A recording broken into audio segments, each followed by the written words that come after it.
আমরা বরাবরের মতো বলেছি যে তারা যে সংশোধনী কমিটির কথা বলতেছে সেটা আদতে কোনো আইনগত এখতিয়ার সম্পন্ন কোনো কমিটি নয়।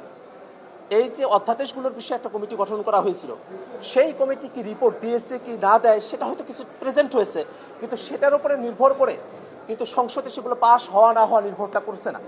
বিএনপি সরকার যেভাবে যাচ্ছে অধ্যাদেশগুলো সেভাবে এখানে পাশ হবে, অর্থাৎ তারা গুম প্রতিকার এবং প্রতিরোধ অধ্যাদেশ যেটা আছে সেটা তারা এখন ল্যাপস করতে চায়, সেভাবেই এখানে হচ্ছে।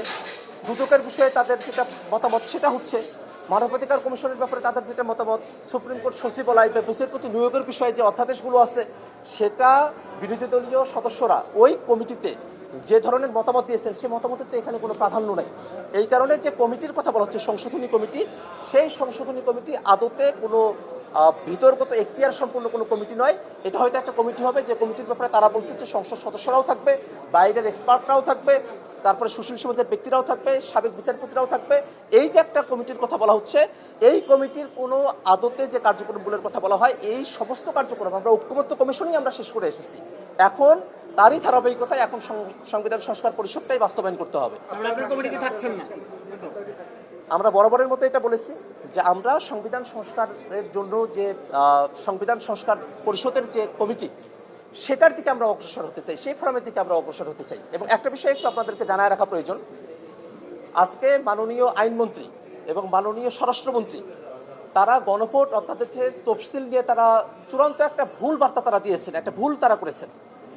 গণভোট অধ্যাদেশের তফসিলের মধ্যে গণভোটের যে ধারা ৩ তার অনুচ্ছেদের মধ্যে যে ৩০টি বিষয় নিয়ে সকল দলের একটা ঐক্যমত্য আছে, সেই বিষয়গুলো সেখানে বর্ণনা করা হয়েছে।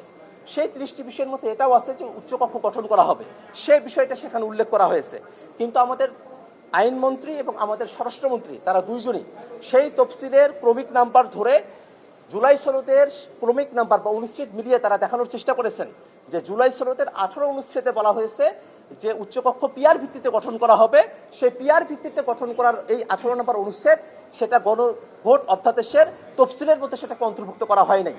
তারা যেটা ভুল করেছেন সেটা হলো এই উচ্চকক্ষ পিআর ভিত্তিতে গঠন করতে হবে, সেটা এই গণভোট অধ্যাদেশের 3 নম্বর ধারার খ উপধারায় এটা বলা হয়েছে, আর তফসিলটা হলো গ উপধারা নিয়ে।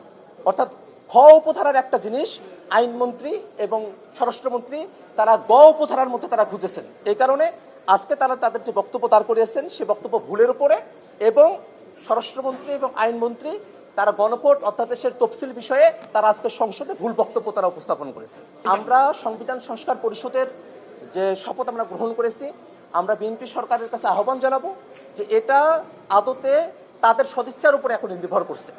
তারা 2/3 মেজরিটি পেয়েছেন, তারা যদি জনগণের অভিপ্রায়টা ধারণ করেন, যেটা 24-এর অভ্যুত্থানের মধ্য দিয়ে প্রকাশিত হয়েছে, যে আদেশের মধ্যে এটা বলা হয়েছে, সেটাকে যদি তারা ধারণ করেন তাহলে সকল সংকটের সমাধান হবে। সংবিধান সংস্কার পরিষদের মধ্য দিয়ে সাংবিধানিক যে পরিবর্তনগুলো আছে সেটাকে আমরা টেকসইভাবে সংবিধানে অন্তর্ভুক্ত করতে পারবো।